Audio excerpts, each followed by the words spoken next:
Hey, everyone. So one of the things that I've tried to do on this channel since the beginning of the war is cover plot lines or side plots, as it were, that have to do with this war, that are going on in this war, that are not getting coverage because they're kind of off on the sidelines. And we're going to go down a really interesting rabbit hole in this video and talk about what's going on domestically in the countries in the Gulf and how they're weaponizing some of their own laws against components of their population who they see as disloyal. A lot of it has to do with citizenship. This is a really interesting story. Stay with me on this one. So here's the short version of it. Gulf states are looking at their own populations differently now. Shiite communities, people of Persian descent, journalists who filmed the wrong thing. People are getting arrested, imprisoned, and stripped of citizenship. And underneath all of it is a question that these governments are openly asking about certain segments of their own populations. Like, are you really one of us? Remember, these are monarchies. These are not free countries. And the answers that they're coming to are being determined not by what people believe, but who they are, what sect of the population, what section of the population they're from. But here's the twist, and we'll get to this towards the end of the video. Iran is doing something very similar, but in reverse, in the opposite direction. They're actually offering citizenship to foreign supporters. They're using the same weapon from the other side, and it might be in response to it. So stick around to the end of the video. It's going to be a very interesting twist in this one. So that's what we're going to dig into today. So let's get right to it. Now, before we get into what's happening right now with the Iran war, I need to give you some context, because the story only makes sense if you understand that Gulf governments did not invent the tool of stripping citizenship just now or last month. They've been using this tool for years. The way we think of citizenship in the West is not the way they use it. The Iran war didn't create this weapon. It just gave them a reason to use it. So let me introduce you to a man named Jawad Fayrouz. One of the pieces I'm going to be using a fair amount in this video that was one of my starting points here was a long piece written in DW. This is a German news outlet that does some interesting work. I use their stuff frequently. How the Iran war is bringing back citizenship as a weapon. Some Gulf states trapped between Iran, Israel, and the U.S. in the current war have started revoking the citizenship of locals considered traitors. Okay, we're not going to read this whole piece because it's very long. There's a few excerpts that we need to look at. So it starts with a story about a guy named Jawad Fayrouz. This actually has nothing to do with the Iran war, but they're using it as background. Jawad Fayrouz found out that he no longer had a country while watching television. Quote, I was on a short trip to London. Fayrouz, a former politician in Bahrain's parliament, told DW, when the Ministry of Interior decided to revoke the nationality of people in the opposition. They read 31 names on TV. Mine was one. It was such a shock because I never called for the government to be overthrown. This was in November 2012. Fayrouz had resigned from parliament in protest at security forces killing demonstrators during the so-called Arab Spring. He was arrested and he was tortured, and then his citizenship was revoked. And he was not alone. Bahraini authorities would eventually withdraw citizenship from close to 990 people, so around 1,000 people. Made stateless, Fayrouz applied for asylum, became a UK citizen, and now runs the organization Salam for Democracy and Human Rights. And it goes on to say that he's so worried about what will happen to other people who might be subjected to this. Now, I don't know who's right and who's wrong in revoking this guy's citizenship. So here's a Shiite member of parliament who had his, he's a Shiite member of parliament from Bahrain, and he had his citizenship revoked by the Bahraini government. Okay. So Bahrain eventually came under international pressure and they reinstated some of those citizenships. Like 550 of them were restored in 2019, but there's another like close to 500 people who remain stateless. And now Fayrouz is watching, it says here at the end that Fayrouz is watching the news again, and he's worried because it looks like this might happen to other people. Because the Iran war gave the Bahraini government a justification, a context, just like they used in the Arab Spring, and there's with even less likelihood of international pushback because of the context of this war. So again, revoking citizenship is not a new thing in the Gulf. That's why I wanted to bring that up. Now let's talk about Kuwait for a moment, because Kuwait is a slightly different story, and it's important to keep it separate from the Iran war specific material, because again, Kuwait also, like Bahrain, has been using citizenship revocation over the years for various reasons. Kuwait actually began its revoking of citizenship campaign years ago. The new emir, Meshal al-Ahmad, came to power in December 2023. I'm sure you all knew about that, right? The new emir of Kuwait, December 2023, 4 days into his reign, in his very first speech to the National Assembly, he singled out the citizenship issue, complaining that it was altering Kuwaiti identity. And a few months later, he launched a massive campaign of revoking citizenship. I think it was they call it the largest campaign of citizenship revocation in the history of the Arab world. I don't know what to compare it to. The official justifications for the citizenship revocation are fraud, forgery, unauthorized dual nationality. But a law passed in December 2024, so a year after he took power, added that citizenship could be removed for, quote, moral turpitude, which usually in the Muslim world is code for being homosexual, or, quote, actions aimed at threatening state security, including criticism of the emir. So you could lose your citizenship if you criticize the emir, or if you take an action that threatens state security, which is pretty vague. Researchers found that the primary targets have largely been women, specifically women who obtain citizenship through marriage to Kuwaiti men. And now they're having that status retroactively stripped. And by the time the war started, the Iran war started in February 2026, tens of thousands of Kuwaitis had already lost their nationality because of these rules.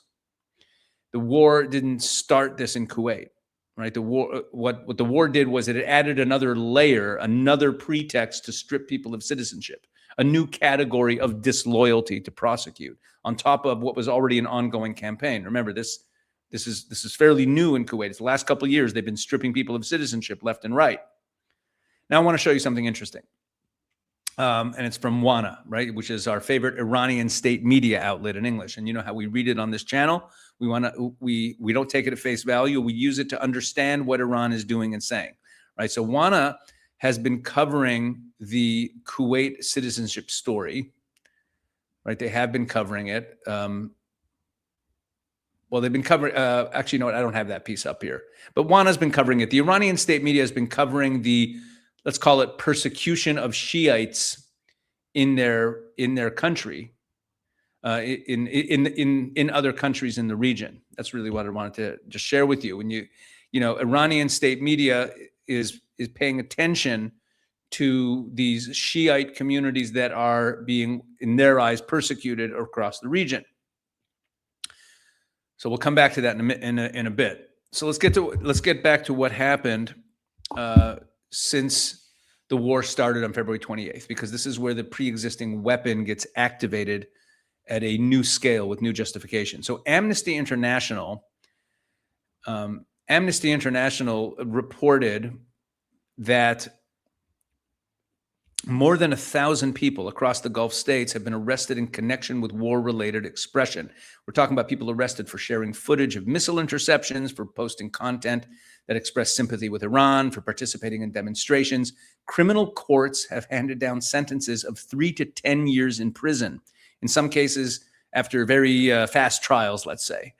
In Bahrain specifically, there were as many as 250 arrests in March alone of people who allegedly posted anti-war content online or expressed sympathy with Iran. And then in late April, the government announced that it would review the citizenship of anyone deemed disloyal. Reuters confirmed, and here, take a look at this headline. Reuters confirmed that Bahrain revoked the citizenship of 69 people, specifically over support for Iran. And here's a detail.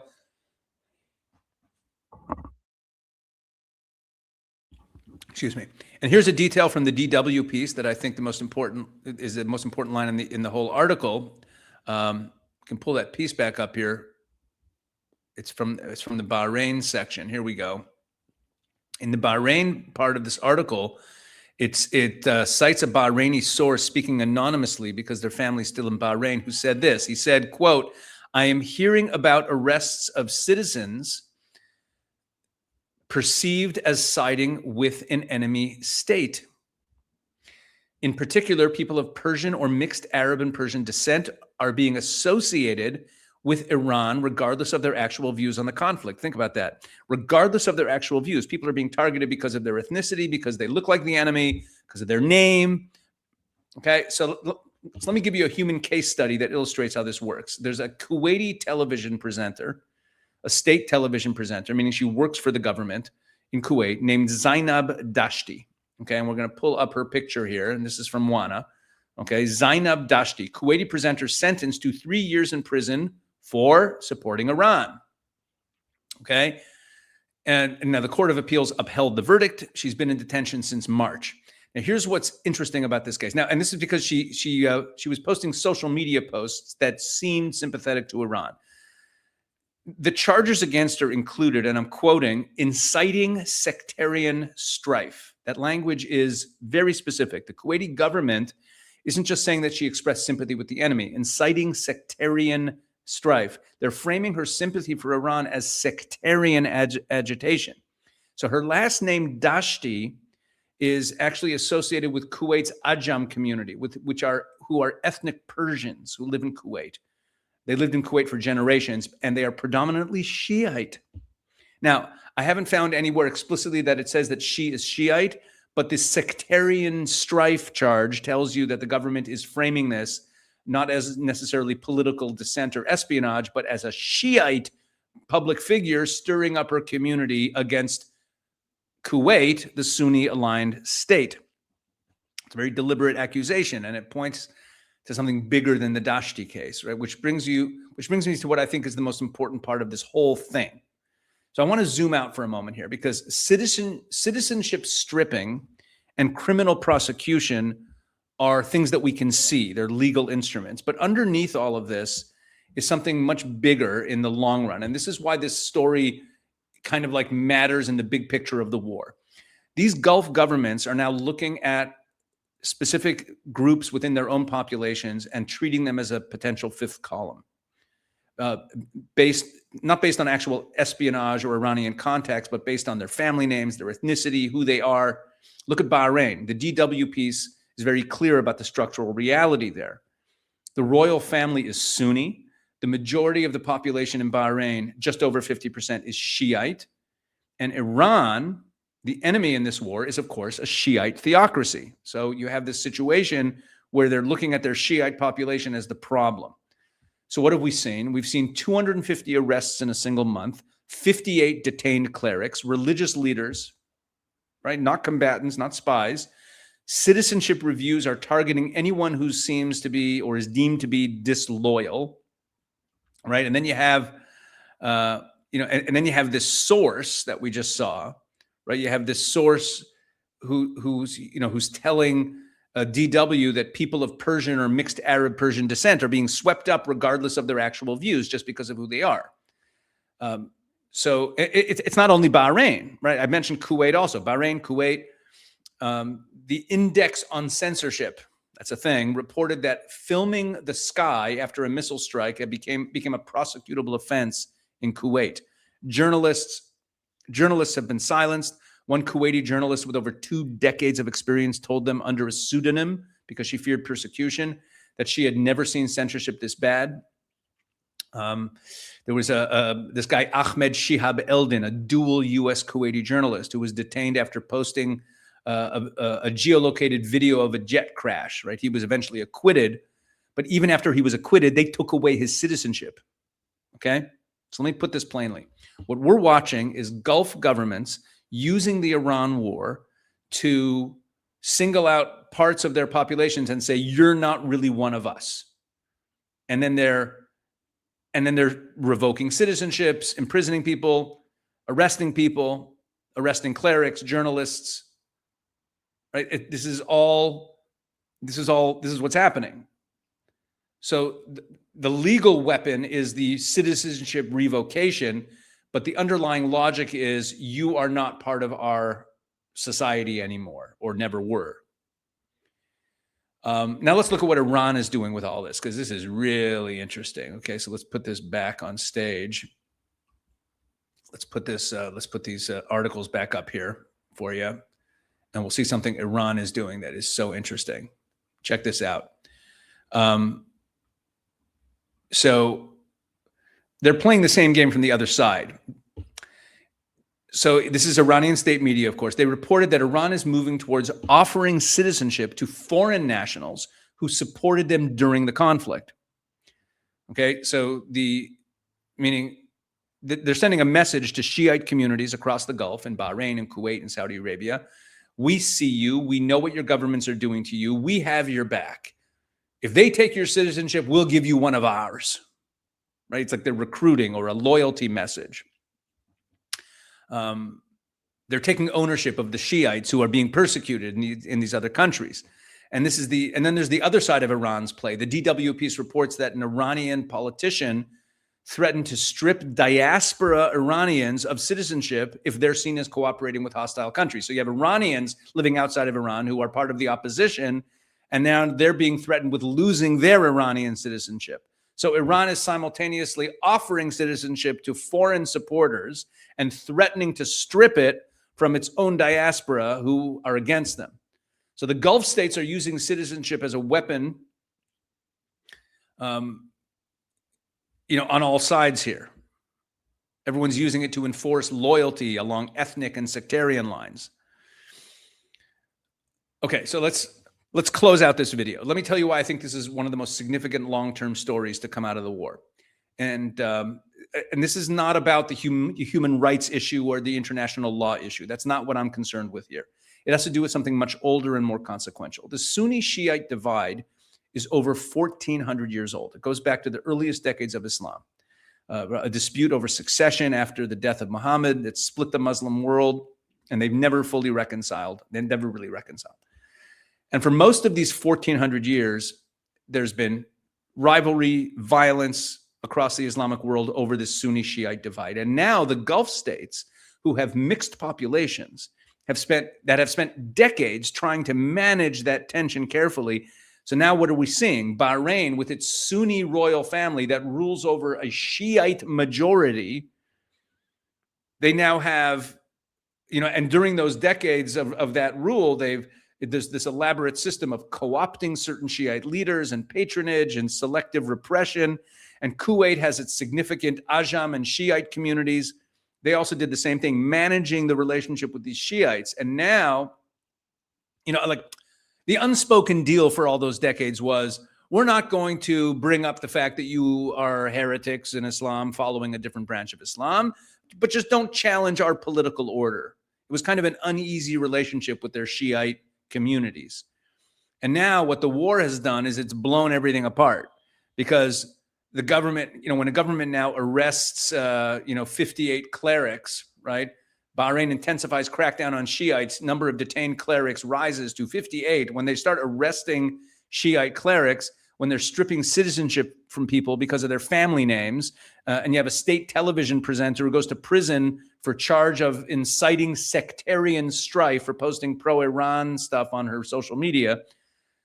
This is no longer about managing the Sunni-Shiite tension. It's taking it public. It's taking it official. It's using royal decrees and legal instruments to push out the Shiites.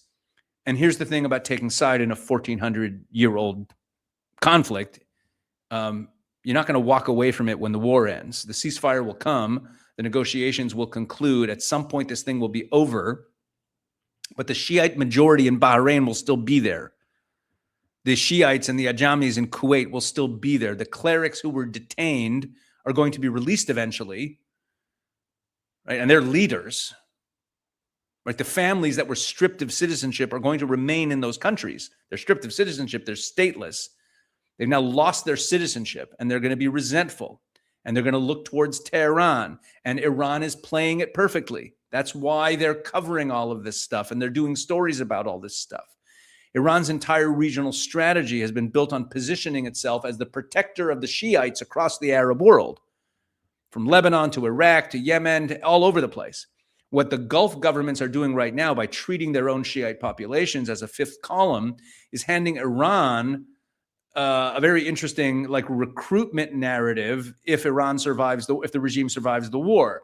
So when the war ends, these Gulf states will have Shiite and Persian descent populations that have experienced mass arrests, citizenship revocations, detention of their religious leaders during this conflict.